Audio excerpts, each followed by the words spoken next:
airline singna flight che tongmal se longning bata lobagi maruina Imphal dagi Delhi adagi Imphal Guwahati na henba Imphal to Delhi chatpadagi Imphal Guwahati na amuk henbagi chang haidi oining ba atongmal se oining ba mong do oibagi phibam am leiri bu jik se ado oja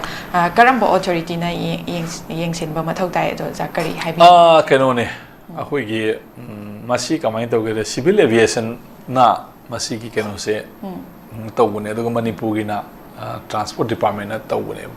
masi keno se ada luri di akhoi gi airlines privatization tawthoki ba airport pokda privatization airport authority of India na pura private company amada hoi sinagi bai tare masi gi moigi flight chi rush oira agadi yam demand la agadi moigi di business tawbuni na sen tan bani na hoi masi gi possible man henga na sana bane lurei di masi dei da government gi intervention si kari no haiba India haibasi India is a secular socialist democratic republic country haibane loina mak ata privatization tawba capitalist lamdudi na teba magi socialistic content ama yauri hairiba singa se hoi Imphal to Guwahati se moigi private baragi oina chatpa matam sidai da moina barasi lupa asukte henbe yaroi haibani khangde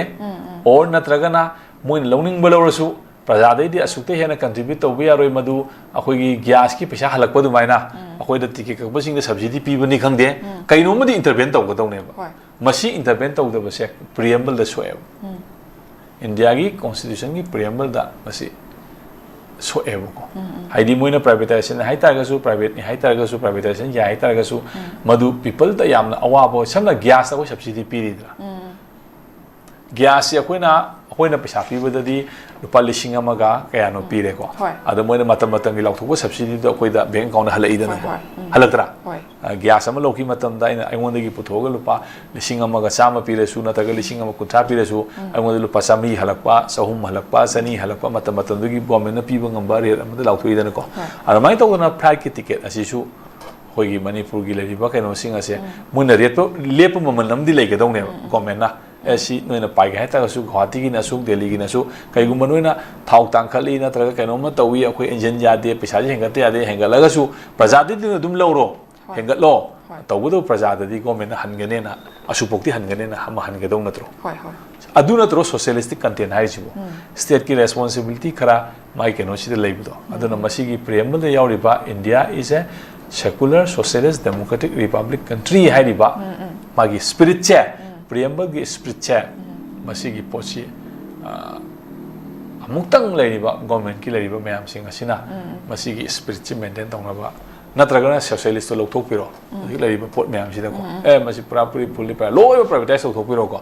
government gi habam da thambira no like tambadagi sabadi thapuri lo dum tong dum tho tho ba ya gadra ba ko adugi movement mayam la ko da JP Narayan hoi ke movement la ko dagi natraba India da Indira Gandhi gi matam da 1975 amendment da secular hapsen grise ko nga socialist hapsen grise arna hari ba potcha masi content se koi fulfill tawna na ba mayam puna mangna masi hona view haidana ai sumaina akoi reality da hai bai tare tange law na ta ba koi gi approach ku taw se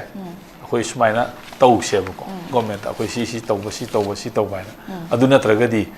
tange law du ni moi gi akoi gi si taw de akoi da masi kano mayam le akoi gi insurance thi bagi ama taw mayam hai rakane moi ju ko moi gi own justification pi rakane ba madu pi da bai mohta akoi na comment akoi na hai se mayam sing asi akoi gi akoi na kano phangi ba effect taw ri ba masi gi saina phangi ba akoi mayam sina masi hai se ba ko hoi thaga chigel za